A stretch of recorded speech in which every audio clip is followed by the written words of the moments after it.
Bendezú, que es integrante de peruanos autoconvocados en la República Argentina, sobre esta situación que está viviendo la hermana República del país, de Perú, perdón, después que fue el presidente Pedro Castillo, ha sido destituido por un golpe parlamentario, incluso sigue detenido, está preso. Hola, buenas tardes, Giovanna, te habla Emilio desde la FM 102.7 Radio Arraigo, ¿cómo estás?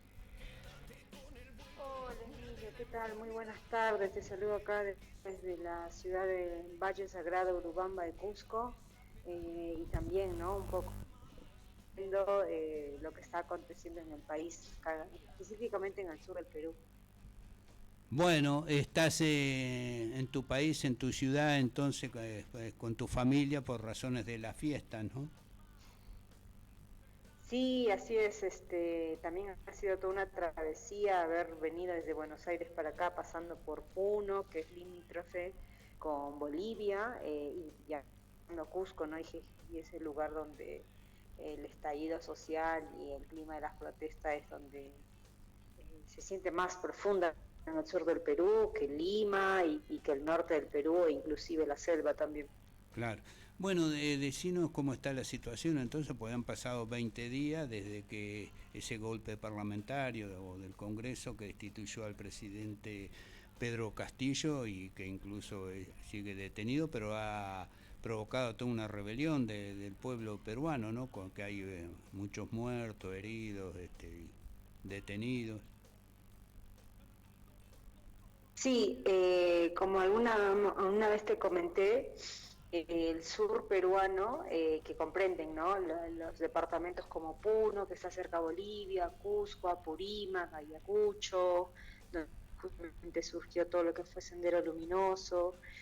Todo el sur del Perú es una parte del Perú que es súper combativo, decirlo de esa forma, ¿no? Eh, o sea, normalmente no se suele haber muchas manifestaciones enormes, pero cuando hay algo que realmente toca al pueblo peruano, el sur es siempre quien da como la voz de mando, ¿no? A levantarse. Y eso es lo que ha pasado. En gran, podríamos decir de esa forma, ¿no? Que en gran parte el triunfo de Pedro Castillo ha sido por el voto del sur peruano, ¿no? Nosotros coloquialmente decimos que el sur peruano es quien pone el presidente, no solamente por la cantidad de masa demográfica que hay acá, sino también por la voz de autoridad que tiene el sur. Entonces, siempre da los lineamientos por dónde ir. Entonces, en ese sentido, cuando fue el tema del golpe parlamentario, que no es la primera vez, hace 2 años tuvimos una penúltima, justamente también hubo protestas en todas partes del Perú, pero donde hubo más fuerte fue en Lima, ¿no? Y ahora es muy diferente porque, como te he dicho de un comienzo, el sur peruano es quien pone el presidente, y aunque yo me acuerdo en varias de las entrevistas que tú me hiciste, siempre fui con el discurso de que necesitamos que Pedro Castillo, es urgente que él ponga en ejecución su plan de gobierno, ¿no? Que es por eso que Claro. también el sur mandó a Castillo al sillón presidencial. Claro, pero no lo Pero dejaban más allá de eso, gobernar, también no somos... Giovanna, con todas esas tentativas de vacancia o como de suspensión, acciones permanentes a Exactamente, través de la pero acción del gobierno. Estuvo 15, 16 meses, pero no sé qué medidas pudo implementar de su exactamente. programa. No, exactamente. Por eso, o sea, ese es el discurso, y a la vez los peruanos somos muy conscientes y sabemos perfectamente cuál es el rol prioritario que cumple el Congreso del Perú. Entonces, nunca hemos puesto, bueno, al menos personalmente lo digo, ¿no? Nunca lo hemos puesto en el mismo nivel que Castillo no haya cumplido sus promesas a que significara que avalamos el golpe, ¿no? O sea, son dos cosas totalmente diferentes. Y la gente sabe acá en el sur, la gente sabe que eso no significa que hay que autorizar al Congreso para destituir presidentes, y eso es lo que ha enojado mucho acá. Porque conversando con la gente en los mercados, en las calles, en los buses, Lo que la gente dice es que ellos se sienten insultados, como que no los respetan, no los respetan directamente porque se burlan de ellos, y ellos sienten que su voto para Pedro Castillo a la presidencia ha sido burlado, porque claramente Castillo representa de una forma racial los que somos del sur, pues, ¿no? Los quienes vivimos acá, tenemos familiares acá. Entonces, la acción del Congreso del Perú claramente es un insulto para quienes hemos votado, y en especial para la gente que vive en el campo, ¿no? Que justamente es que depositó su confianza a Pedro Castillo, más allá de que no haya podido hacer, que entendíamos también perfectamente las limitaciones por tener un Congreso golpista, dictador, que siempre su principal rol era vacar presidentes, ¿no? Ya lo ha hecho con PPK, con Vizcarra, o sea, era obvio que lo iba a hacer ahora también con Castillo. Entonces lo que la gente comenta mucho es que están enojados porque no los respetan, se sienten burlados, sienten que su voto no ha sido respetado, que ellos han querido que Castillo esté hasta el 2026, ellos no han votado por un año y medio. Y que mira, hay muchas regiones, el Congreso del Perú y los congresistas que en estas regiones, por ejemplo en Cusco, en la provincia de Macanchis, que han declarado persona no grata a los congresistas del Cusco, por ejemplo. Claro. De la misma forma en Puno, de la misma forma en otras regiones. En Puno, por ejemplo, han quemado la casa de uno de los congresistas que los representa en Lima. Entonces hay como un hartazgo, o sea, porque en el Perú es muy racista, pues, en Lima en especial, se centra todo el racismo, el clasismo, como el renegar, ¿no? Un poco de nuestras raíces indígenas, andinas, del Tahuantinsuyo, porque acá se reivindica mucho el Tahuantinsuyo, de la misma forma que los hermanos bolivianos lo hacen, ¿no? La Huipala. Entonces, como que todo el enojo se ha centrado en el Congreso, que se ubica en Lima y que la mayoría del Congreso es gente racialmente blanca, es gente en su mayoría de clase media, no hay una representación plurinacional, plurirracial, por decirlo de esa forma, ni pluriétnica, que represente realmente a la gente. Y los que ingresan, supuestamente representando al sur, terminan votando como la derecha, terminan votando como la clase media limeña, ¿no? Como que los congresistas se alimenizan estando en Lima. Entonces eso también ha enojado, y eso también es porque mucha gente, bueno, muchas de las comunidades han declarado personas no gratas a los congresistas del sur. Algunos han tomado una medida más drástica, que es quemar alguna casa, ¿no? De Claro. ellos. Pero lo que sí ahora actualmente, si tú me preguntas cómo está ahora la situación, ¿no? de la convulsión social, es que ha habido una tregua, esto mismo porque han pedido los mismos pobladores, ¿no? Porque estamos frente a la campaña navideña. Entonces, en ese sentido, ha habido una tregua entre los mismos comuneros, los taxistas, los agricultores, de hacer una tregua hasta el 4 de enero, para que terminen las fiestas navideñas y que nadie se perjudique, o sea, sobre todo la gente más humilde, ¿no? No se perjudique en su ingreso económico. Pero después del 4, nuevamente va a comenzar el paro.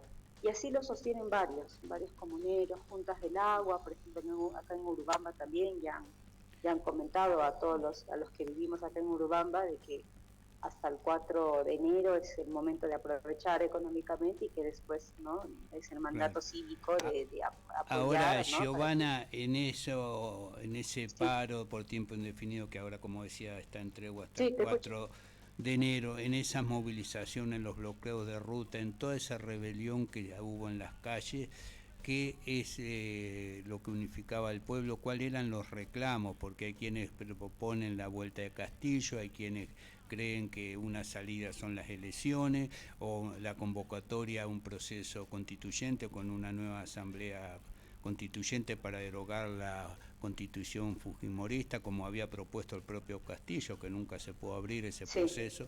¿Qué es lo que unifica?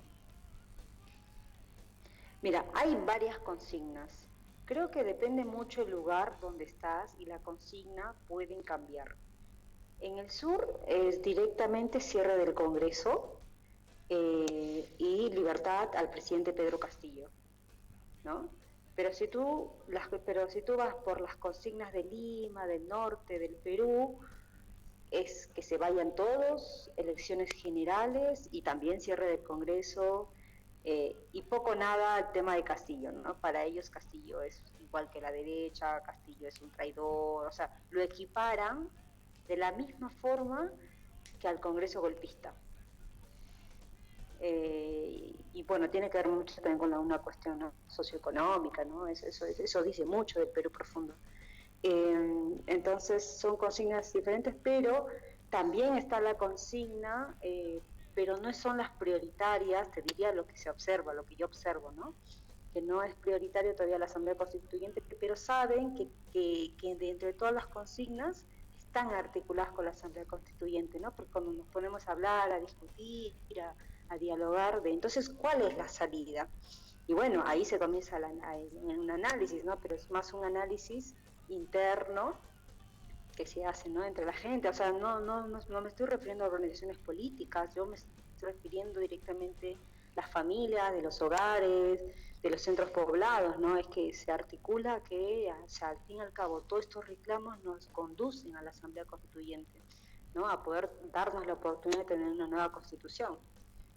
Pero lo inmediato, como un poco de la reacción, es cierre del Congreso. En el sur es Libertad Pedro Castillo, alguno que otro lanza también que se vayan todos, pero claro, o sea, está madurando, ¿no? O sea, yo te podría decir eso, que dentro de la gente está comenzando, Y el ¿no?, tema en los mercados, ¿no? el tema de las elecciones adelantadas, que en principio se hablaba para 2026, después 2024, ahora 2023, que le proponía Dina Boluarte. ¿Qué fuerza tiene eso? No, hay un rechazo. Hay un rechazo total, sobre todo en el sur. Porque es darle más tiempo a un Congreso que ya demostró por tercer, cuarto mandato en estos últimos años que solamente le interesa destituir presidentes. No ha habido ni una sola ley en beneficio de ninguna población del Perú. Claro. Y lo que la gente quiere es que se cierre el Congreso como sea. Y en alguna vez yo lo dije, o sea, Castillo lo iba a hacer de la forma legal a través de la Constitución del Perú, tuvo errores ahí procedimentales que no lo cumplió como debería ser, pero dejó la consigna ahí. Eso Claro. es lo que... Ahora, si se cierra el Congreso porque es un órgano que no responde al pueblo, que es de derecha, antidemocrático, tenés que reemplazarlo por algo superior. Ahí está la consigna de la Asamblea Constituyente. Exactamente, por eso te digo, es que se está elaborando con la gente esto, porque claro, todos decimos, bueno, que se cierre el Congreso, pero claro, alguien tiene que gobernar el Perú, ¿no?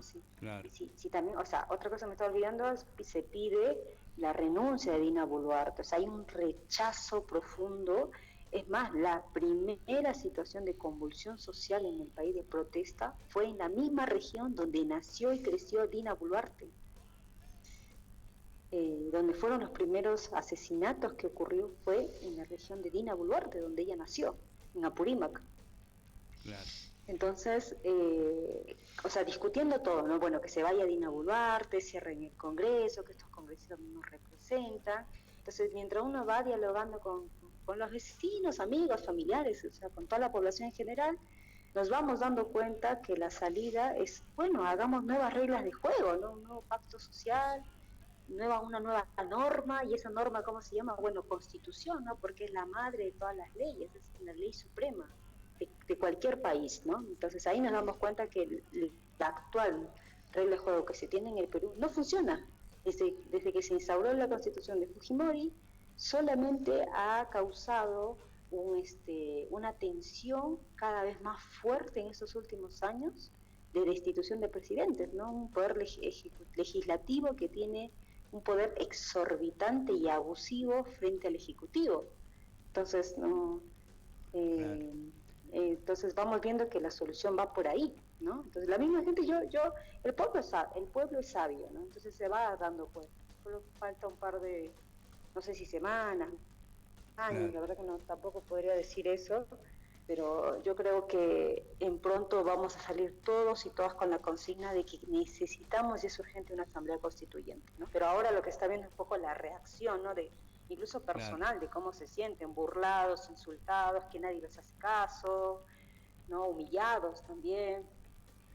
Entonces, yo creo que es un Giovanna, proceso que está pasando ahora ¿y en mi país. es posible o probable, entendés vos, que esto signifique toda esta respuesta popular en diferentes lugares con las desigualdades que vos señalás entre el sur y el norte, en una franja de la población más afín a Castillo, como un representante de los más pobres, los originarios, de los, el mundo rural, de los ronderos, todo eso, que se puede unificar en una marcha sobre Lima?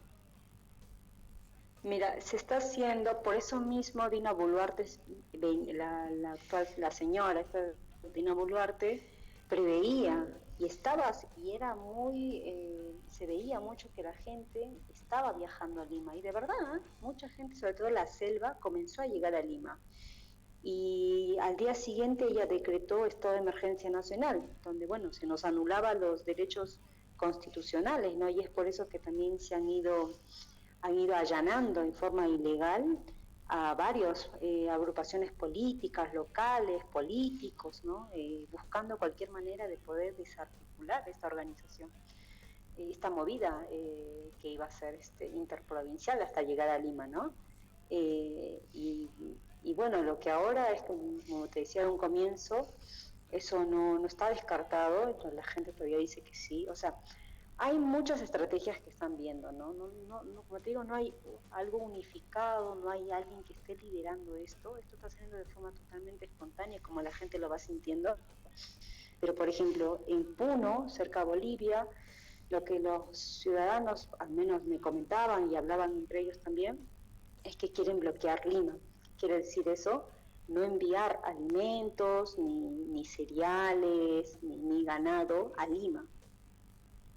Bueno, un poco diciéndolo literalmente, y lo decían así, que se mueran de hambre, ¿no? Porque no nos respetan, porque Claro. nos insultan, ¿no? Entonces hay formas, o sea, por eso te digo, no hay una estrategia definida, sino que cada región va viendo la forma, ¿no?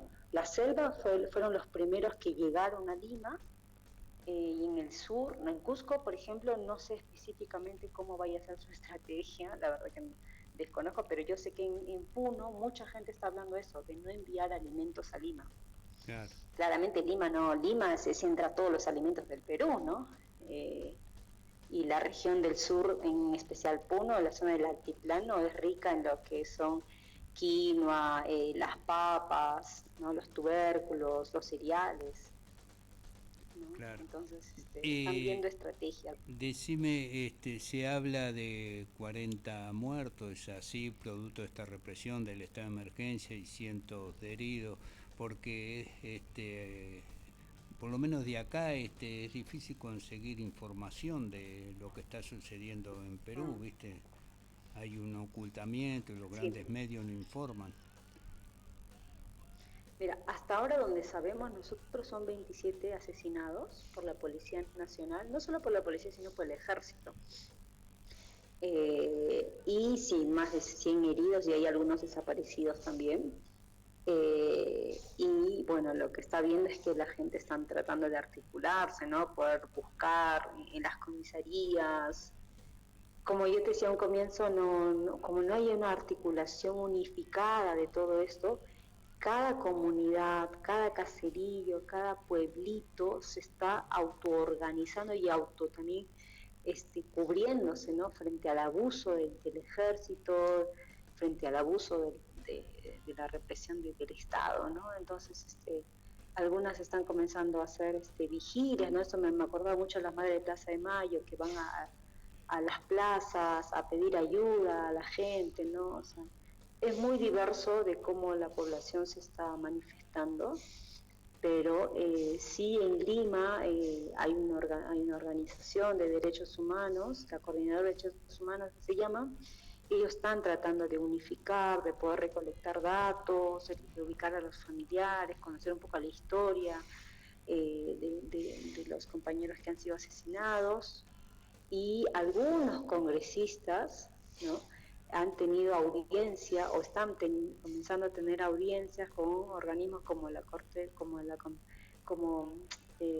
CDI. Sí, eh, de Derechos Humanos, La Corte justamente, Interamericana de Derechos Humanos. exactamente, Mm, sí, exactamente mm, como para decirle lo que está pasando en el Perú, ¿no? claro. Está C5N, bueno, no sé si hasta ahora sigue, pero ya hasta donde sabía estaba C5N, el medio argentino, cubriendo lo que estaba aconteciendo acá en el Perú. Pero es como Decime, todo muy... por último, ¿se Sí, conoce algo sobre la situación del presidente Pedro Castillo? ¿En qué sí, situación porque está? sabemos que La Pedro familia Castillo se fue para fue a México, México. fue asilada a México. Pero él, Ujú. ¿se conoce algo de la situación de Castillo? No, hace poco circuló un video donde él saludaba por fiestas navideñas, pero era falso. Está bastante incomunicado, la misma familia va todos los días, o sea, la familia me refiero a sus hermanos, que han llegado a Lima ya desde que comenzó toda la convulsión social, justamente para estar con la familia, para estar con Pedro Castillo, pero no lo están permitiendo, hay muchas irregularidades. El primer abogado que tuvo Pedro Castillo renunció, ahora hay otro. No sabemos exactamente en qué condiciones esté Pedro Castillo, no sabemos sus garantías constitucionales tampoco, pero sí sabemos que su familia está actualmente en México, ¿no? Y que, bueno, Claro. el propio Ministerio de Relaciones del Exterior de Perú declaró persona no grata al embajador de México y le dio un plazo de 72 horas del Perú, ¿no? Y bueno, ya se fue de Perú y bueno, hay toda una controversia diplomática, ¿no? Entre ambos países, pero específicamente la situación de salud de Pedro Castillo no lo conocemos, Está bien. no se sabe. Bueno, Giovanna, te agradezco esta comunicación y vaya nuestra solidaridad con el pueblo de Perú, con su lucha, con su rebelión. Es muy importante que se pueda recomponer la democracia y un gobierno popular en Perú, ¿no? Ahí con todas las Sí. expectativas que había con respecto a cuando asumió el profesor Pedro Castillo, ¿no? No, gracias Emilio a ti por la oportunidad de poder comunicarle esto, no solo a mis compatriotas en Perú, sino al público en general que quiera conocer lo que está pasando en el Perú, ¿no? Ya no es simplemente un hecho aislado o algo que solo incumbe el Perú, sino que incumbe lo que es la democracia en Latinoamérica, ¿no? No es casual que ahora teniendo un poco el progresismo, ¿no? En primera línea, al Perú en menos de un año y medio lo hayan querido derrocar y finalmente destituyeron a Pedro Castillo, ¿no? Esto no es una amenaza solo para el Perú, sino es clarísima la intervención de los Estados Unidos en el Perú con sus bases Claro, militares, o sea, el ejército lleva la bandera de Estados Unidos en su uniforme, así de directo es. Entonces claro, creo claro. yo que incluso puede ser un nuevo plan Cóndor, ¿no? Claro, está Y claro que creemos está el que imperialismo necesitamos... yanqui atrás. No, y además No, es que esto es sucede en Perú, sí, pero también a otros gobiernos como el gobierno de Boric, que es hostigado, le trabaron la aprobación de la Constitución. Tenemos en Brasil, todavía exactamente. no ha podido asumir Lula, vamos a ver qué pasa el primero de enero cuando asuma Lula, porque ahí el bolsonarismo sigue activo y va a hacer lo suyo también, ¿no? Es decir, a varios países de la región, la derecha ha avanzado y avanzado contra las tentativas de cambio y algunos gobiernos progresistas o populares. Sí, así es. Esto no es solamente el Perú. El Perú ahora quizás es un ensayo más de lo que por ahí puedan hacer con otros países y claramente necesitamos la solidaridad internacional y en especial la latinoamericana, ¿no? Creo que es el momento de poder ayudarnos, de hacer eco y menos mal el Ministerio de Relaciones del Exterior, Cancillería de Argentina pudo cambiar el discurso, ¿no? Porque el primero que felicitó a Dina Boluarte fue Alberto Fernández y pasó 3 días y Cancillería dijo otra cosa. Entonces, bueno, aunque bien o mal, al final dio un mensaje, un comunicado que era el adecuado, ¿no? De no poder, ¿por qué felicitar a una persona que hoy en día es una asesina? Hay una denuncia por genocidio a ella y a varios de sus ministros, ¿no? Claro, sí, sí. Creo yo Sí, un bueno, hay que gobierno ayudarnos entre asumido latinoamericanos. por un golpe, sea un golpe parlamentario, no los golpes Sí, tradicionales, estamos acostumbrados claro, en América sí, Latina que salen los tanques, sale el ejército, pero acá sin duda hubo un así golpe, es. ¿no? Eh, Sí, así es. Sí, sí, sí, acá se siente. Y Claro. Navidad fue antes de ayer y no fue la misma celebración que otros años. Todos salimos con nuestros DNIs, con un poco de miedo, ¿no? No tratamos de no estar muchas horas en la calle, ni muy noche. O sea, hay una situación de miedo también en todas partes, pero bueno, estamos como queremos hacer eco de lo que está pasando acá también. Claro. Bueno, Giovanna Bendezú, integrante peruano autoconvocado en la Argentina, te agradezco esta comunicación y vamos a seguir en contacto. Esperemos qué pasa después que el pueblo peruano ha dado esta tregua, después del 4 de enero. Así es. Bueno, muchas gracias Emilio, gracias por la solidaridad y gracias también por hacer eco de lo que nos está sucediendo acá en el Perú. Muchas gracias, que Buenas tengan una tardes, buena gracias tarde. a vos. Un abrazo Buenas grande desde tardes. acá de La Matanza. Ok, gracias. Chao.